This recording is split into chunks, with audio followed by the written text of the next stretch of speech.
Pak Herman, tentunya terkait dengan transformasi dari BUMN menjadi BP BUMN, ini kan cukup menimbulkan pro kontra ya Pak. Tapi sebetulnya apa sih yang Anda bisa sampaikan ke publik terkait dampak positif yang cukup esensial dengan adanya transformasi menjadi BP, Badan Pengaturan BUMN ini?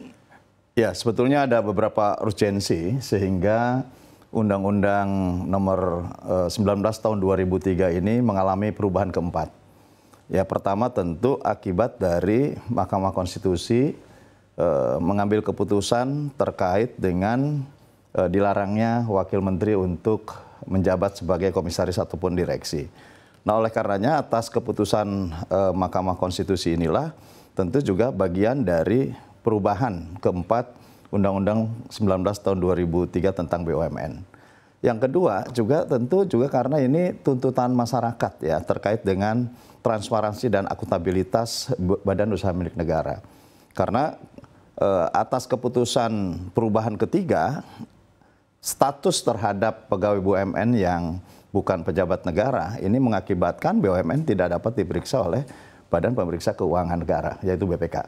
Nah, oleh karenanya di dalam perubahan keempat ini pasal tersebut dihapus dan tentu pada akhirnya kita kembalikan kepada semula bahwa seluruh BUMN dan pengelolanya tentu harus mengikuti peraturan perundang-undangan terkait dengan pemeriksaan keuangan negara.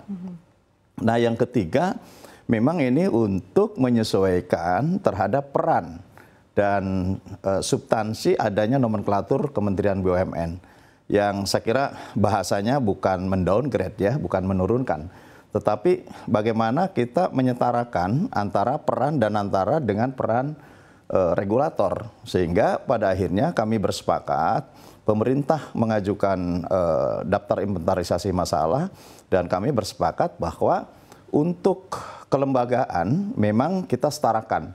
Sehingga akhirnya Kementerian BUMN berubah pada perubahan keempat ini menjadi Badan Pengaturan BUMN atau disingkat BP BUMN dengan peran dan substansi materi yang ada di dalam undang-undang perubahan keempat ini sebetulnya hampir sama dengan bagaimana fungsi kementerian.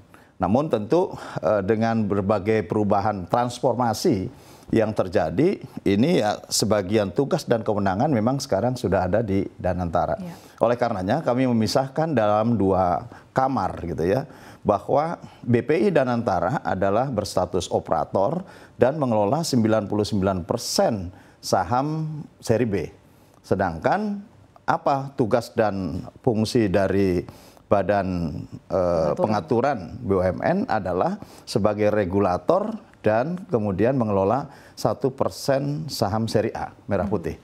Dan inilah yang pada akhirnya membagi tugas antara BP BUMN dan BPI Danantara, yang di dalamnya tentu ada holding investasi dan kemudian ada holding operasional yang kemudian dibentuk super holding yang disebut dengan Danantara Asset Management. Oke. Nah, tentu pengaturan-pengaturan inilah yang menurut saya hari ini dan insya Allah besok kita akan sahkan di paripurna karena pengambilan keputusan tingkat 1 telah dilakukan di komisi dan besok pengambilan keputusan tingkat 2 di paripurna.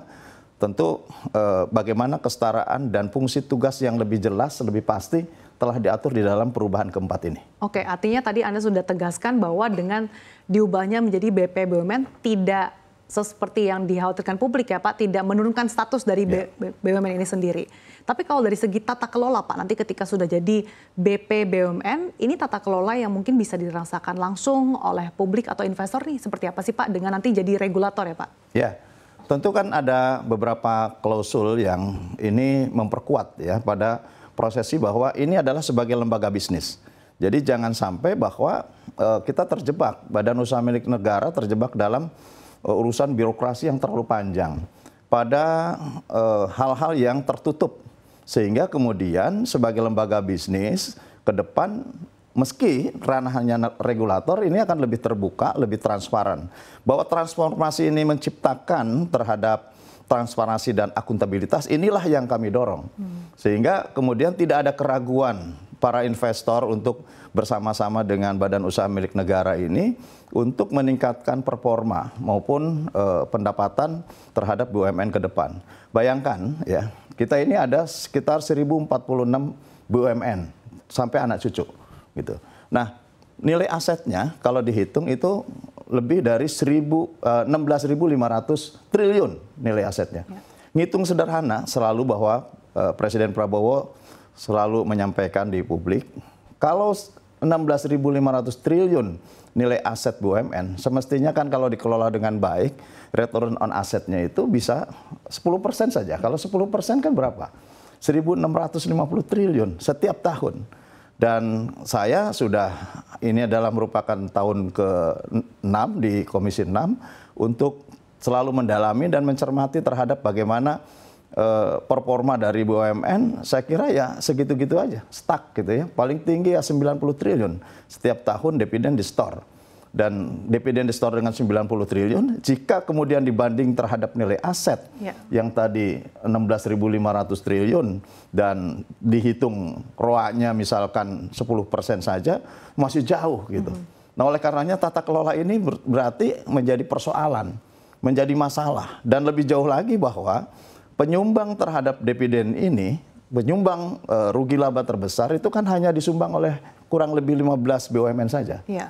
Nah, kalau 15 BUMN penyumbang keuntungan dan dividen kepada negara, tentu berarti sebagian besarnya, hampir 60% ini bermasalah. Nah, kalau bermasalah bagaimana cara menyelesaikannya? Ya, menyelesaikannya kita harus melakukan transformasi yang lebih ekstrim. Salah satunya bagaimana kesetaraan dengan lahirnya Danantara, juga badan BUMN ini atau BP BUMN ke depan ini juga mampu untuk melakukan akselerasi transformasi sesuai dengan harapan yang hitung-hitungan sederhana tadi.